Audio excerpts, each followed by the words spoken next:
রোজ রোজ রুটি তরকারি খেতে ভালো না লাগলে মাত্র 10 মিনিটে বানিয়ে নিতে পারবেন এরকম তেল ছাড়া হেলদি ব্রেকফাস্ট বা ডিনার রেসিপি। এর সঙ্গে একটা টক ঝাল মিষ্টি চাটনির রেসিপি শেয়ার করব। সেটা দিয়ে খেতে কিন্তু দারুণ লাগে।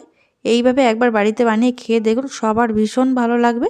তাহলে চলুন, সবার প্রথমে নিয়ে নিলাম আমি এখানে হাফ কাপের থেকে একটু কম চিড়ে। চিড়েটা এবার একটু ভালো করে 2 থেকে 3 বার জল পাল্টে পাল্টে ধুয়ে নিতে হবে। এখানে আমি মোটা চিড়ে ব্যবহার করছি, আপনারা চাইলে পাতলা চিড়েও নিতে পারেন। দেখুন, চিড়েটা ভালো করে ধুয়ে জলটা ঝরিয়ে নেওয়ার পর এবার দিয়ে দিলাম 1 কাপ সুজি। 1 কাপের থেকে একটু কম সুজি নিয়েছি, আর দিয়ে দিচ্ছি হাফ কাপ মতো টক দই। এবার এই কাপের মধ্যে আমি সামান্য জল দিয়ে দিচ্ছি। জল দিয়ে ভালো করে ধুয়ে এর মধ্যে দিয়ে দিলাম। এবার এটা খুব ভালো করে মিশিয়ে নিতে হবে চামচ দিয়ে।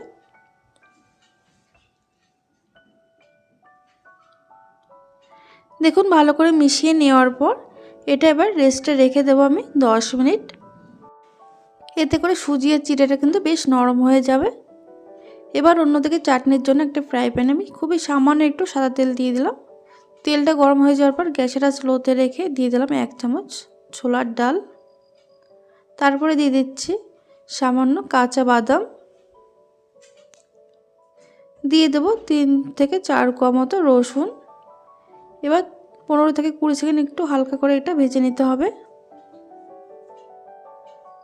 তারপরে দিয়ে দিচ্ছি একটা বড় সাইজের টমেটো 4 ভাগ করে কেটে নিয়েছি আমি।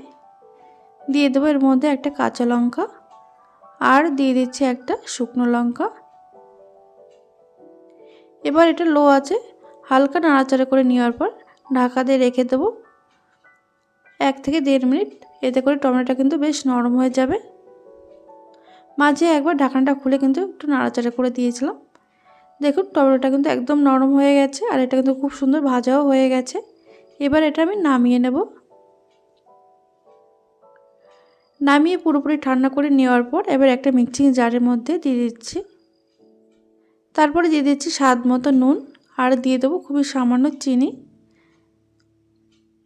তারপরে এর মধ্যে দিয়ে দিচ্ছি বেশ খানিকটা জল। যেহেতু চাটনি, তার জন্য হালকা একটু টক ঝাল মিষ্টি হলে খেতে বেশ ভালো লাগে।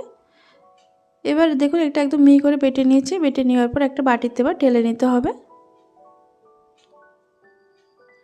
এবার এটা একটা মশলা তৈরি করে নিচ্ছি। দেখুন, একটা তড়কা প্যানে আমি 1 চামচ সাদা তেল গরম করে নেওয়ার পর এর মধ্যে দিয়ে দিলাম হাফ চামচ কালো সর্ষে, দিয়ে দিলাম একটা শুকনো লঙ্কা, আর দিয়ে দেবো কারি পাতা। হালকা একটু ভাজা ভাজা হওয়ার পর এই ফোড়নটা এই চাটনির মধ্যে দিয়ে দিতে হবে। দিয়ে কিন্তু সঙ্গে সঙ্গে ভালো করে মিশিয়ে নিতে হবে। মিশিয়ে নেওয়ার পর কিন্তু একদম রেডি হয়ে যাবে আমাদের টমেটোর চাটনি। এই চাটনির সঙ্গে কিন্তু এটা খেতে দারুণ লাগে। দেখুন, এদিকে সুজি আর চিড়ের যে মিশ্রণটা সেটা কিন্তু বেশ নরম হয়ে গেছে, আর ফুলে কিন্তু অনেকটাই হয়ে গেছে। এবার হালকা একটু মিশিয়ে নেওয়ার পর এর মধ্যে কিন্তু আমি আরও কিছুটা পরিমাণে জল মিশিয়ে নিচ্ছি।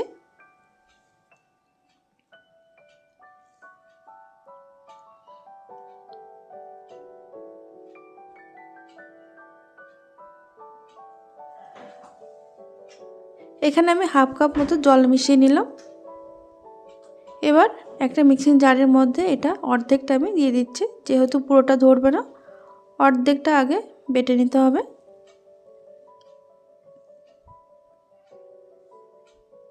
দেখুন, একদম মিহি করে বাটা হয়ে গেছে। এবার একটা বাটির মধ্যে ঢেলে দিলাম। বাকিটাও কিন্তু একইভাবে বেটে নিয়েছি। দেখুন, ব্যাটারের টেক্সচারটা ঠিক এরকম হবে। যদি খুব বেশি ঘন মনে হয় তাহলে কিন্তু এর মধ্যে সামান্য একটু জল মিশিয়ে নিতে পারেন। ভালো করে মিশিয়ে নেওয়ার পর এবার এর মধ্যে দিয়ে দিচ্ছি আমি সামান্য নুন, আর দিয়ে দেবো একটু চিনি, কয়েক দানা, খুবই সামান্য। নুন আর চিনি দিয়ে এবার এর মধ্যে সামান্য একটু জল দিয়ে এটা খুব ভালো করে মিশিয়ে নিতে হবে। দেখুন, এর মধ্যে দিয়ে দিচ্ছি সামান্য একটু খাবার সোডা বা বেকিং সোডা। আপনারা চাইলে বেকিং সোডার পরিবর্তে কিন্তু এখানে ইনো ব্যবহার করতে পারেন। বেকিং সোডা দিয়ে খুব ভালো করে এটা মিশিয়ে নিতে হবে। বেকিং সোডা দিয়ে কিন্তু এটা রেখে দেওয়া যাবে না, এটা কিন্তু সঙ্গে সঙ্গে এটা বানিয়ে নিতে হবে। আর তার আগে কিন্তু খুব ভালো করে এটা মিশিয়ে নিতে হবে।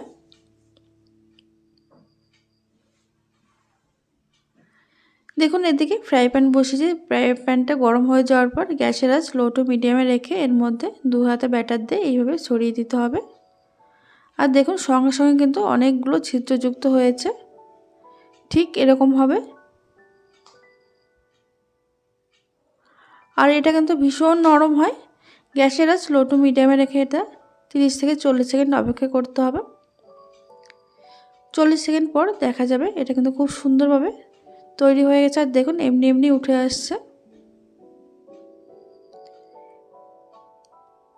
আর এটা একদম নরম তুলতুলে, এটা কিন্তু সারা দিন পর্যন্ত একই রকম নরম তুলতুলে থাকে তেল ছাড়া। তাহলে কত সুন্দর দেখুন হেলদি ব্রেকফাস্ট বা ডিনার রেসিপি তৈরি হয়ে যাবে।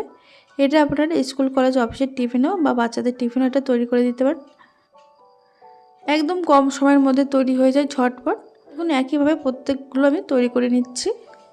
তাহলে বন্ধুরা আজকের এই রেসিপি যদি ভালো লেগে থাকে লাইক কমেন্ট শেয়ার করতে ভুলবেন না।